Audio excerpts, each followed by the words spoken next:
The Book of Esther. Chapter 2 verse 1 to 23. After these things, when the wrath of King Ahasuerus was appeased, he remembered Vashti, and what she had done, and what was decreed against her. Then said the king's servants that ministered unto him, Let there be fair young virgins sought for the king. And let the king appoint officers in all the provinces of his kingdom, that they may gather together all the fair young virgins unto Shushan the palace, to the house of the women, unto the custody of Haggai the king's chamberlain, keeper of the women. And let their things for purification be given them. And let the maiden which pleaseth the king be queen instead of Vashti. And the thing pleased the king, and he did so. Now in Shushan the palace there was a certain Jew, whose name was Mordecai, the son of Jair, the son of Shimei, the son of Kish, a Benjamin, who had been carried away from Jerusalem with the captivity which had been carried away with Jeconiah king of Judah, whom Nebuchadnezzar the king of Babylon had carried away.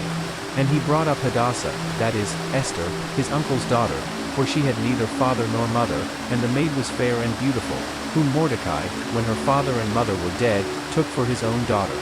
So it came to pass, when the king's commandment and his decree was heard, and when many maidens were gathered together unto Shushan the palace, to the custody of Haggai, that Esther was brought also unto the king's house, to the custody of Haggai, keeper of the women. And the maiden pleased him, and she obtained kindness of him, and he speedily gave her her things for purification, with such things as belonged to her, and 7 maidens, which were meet to be given her, out of the king's house, and he preferred her and her maids unto the best place of the house of the women. Esther had not shewed her people nor her kindred, for Mordecai had charged her that she should not shew it. And Mordecai walked every day before the court of the women's house, to know how Esther did, and what should become of her. Now when every maid's turn was come to go into King Ahasuerus, after that she had been 12 months, according to the manner of the women, for so were the days of their purifications accomplished, to wit, 6 months with oil of myrrh, and 6 months with sweet odors, and with other things for the purifying of the women winky face.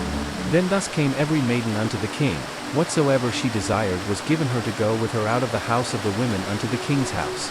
In the evening she went, and on the morrow she returned into the second house of the women, to the custody of Shoshgaz, the king's chamberlain, which kept the concubines. She came in unto the king no more, except the king delighted in her, and that she were called by name. Now when the turn of Esther, the daughter of Abihail the uncle of Mordecai, who had taken her for his daughter, was come to go in unto the king, she required nothing but what Haggai the king's chamberlain, the keeper of the women, appointed. And Esther obtained favor in the sight of all them that looked upon her. So Esther was taken unto King Ahasuerus into his house royal in the 10th month, which is the month Tevet, in the 7th year of his reign. And the king loved Esther above all the women, and she obtained grace and favor in his sight more than all the virgins, so that he set the royal crown upon her head, and made her queen instead of Vashti. Then the king made a great feast unto all his princes and his servants, even Esther's feast, and he made a release to the provinces, and gave gifts, according to the state of the king.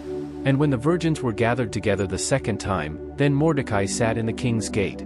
Esther had not yet shewed her kindred nor her people, as Mordecai had charged her, for Esther did the commandment of Mordecai, like as when she was brought up with him. In those days, while Mordecai sat in the king's gate, 2 of the king's chamberlains, Bigthan and Teresh, of those which kept the door, were wroth, and sought to lay hand on the king Ahasuerus. And the thing was known to Mordecai, who told it unto Esther the queen, and Esther certified the king thereof in Mordecai's name. And when inquisition was made of the matter, it was found out, therefore they were both hanged on a tree, and it was written in the book of the